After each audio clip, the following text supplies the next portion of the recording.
It's just that I think the public needs to be informed. We need to be told the benefits versus the risk. We need to know what we're facing. Well, the darker side of the polio vaccine, and what nobody knows, is that Jonas Salk has pointed out that in the last 10 years in this country, 2/3 of all the cases of polio have been vaccine-induced. How many cases is that, Bob? How many cases, Bob? Would you not interrupt me for a second? I know that doctors are used to interrupting patients, but not another doctor. Absolutely. Especially another doctor. I think, but let's get, he does make a point that we should also say Sabin is live and live vaccine and Salk is inactive. Is inactive, as we say in the laboratory. All right. How many was it, they ask? Well, how many people know that the European epidemic of polio, there were about 20 or 30 cases in this country. Now, of course, the American doctors will argue that the reason why polio disappeared in this country was because of the vaccine. But then why did it disappear in Europe in the 1940s and the 1950s without mass vaccination? Why doesn't it occur in the third world where only 10% of the people have ever been immunized against polio or anything else? So, in other words, we may be fighting a tiger that died.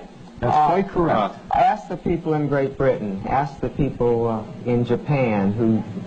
Back here. Gentlemen, if you please. I've got probably the smartest audience we've ever had. I have a question. How long a delayed action, if any, would you connect this with, like MS?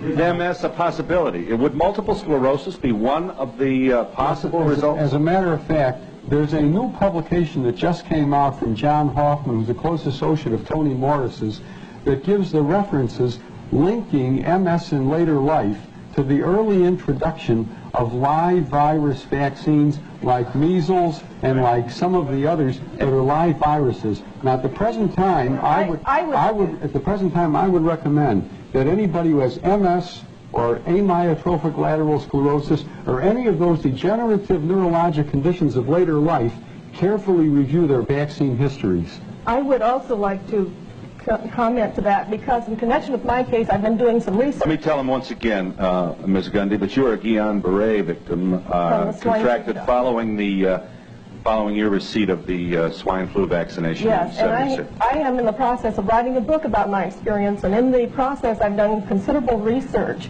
And from what I have learned, it looks as if immunizations frequently cause autoimmune diseases, not only Guillain-Barré syndrome, but lupus, rheumatoid arthritis, multiple sclerosis, and other types of things. Now, I have no data at this point. We should also say that there's a good deal of evidence suggesting that multiple sclerosis may be the result of distemper in an animal that the victim received during childhood.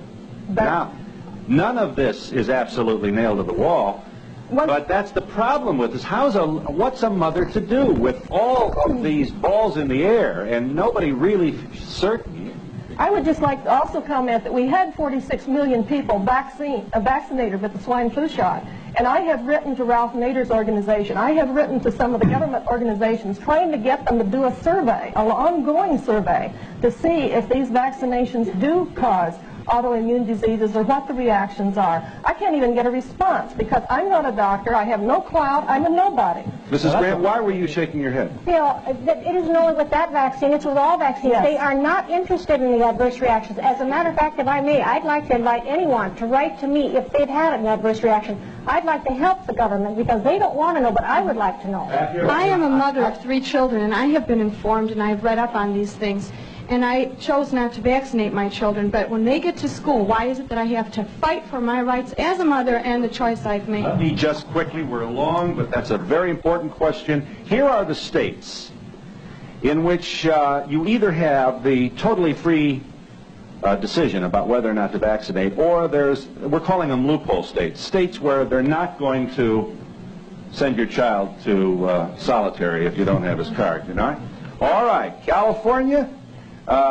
Not all children must be immunized in these states. Some require religious reasons. Some places there is a bureaucratic humma-humma you have to go through to prove that you're this or that. And others it's probably easier. So just for the sake of simplifying this, Colorado, Idaho, Indiana, Iowa, Louisiana, Maine, Michigan, Minnesota, Missouri, Montana, Nebraska, North Dakota, Ohio, Oklahoma, Pennsylvania, Rhode Island, Utah, Vermont, Washington, and Wisconsin. If your state is not on there, it means that your child is going to be left at the kindergarten door feeling very, very much an outcast because he didn't get his immunization shots. And we'll be back in a moment.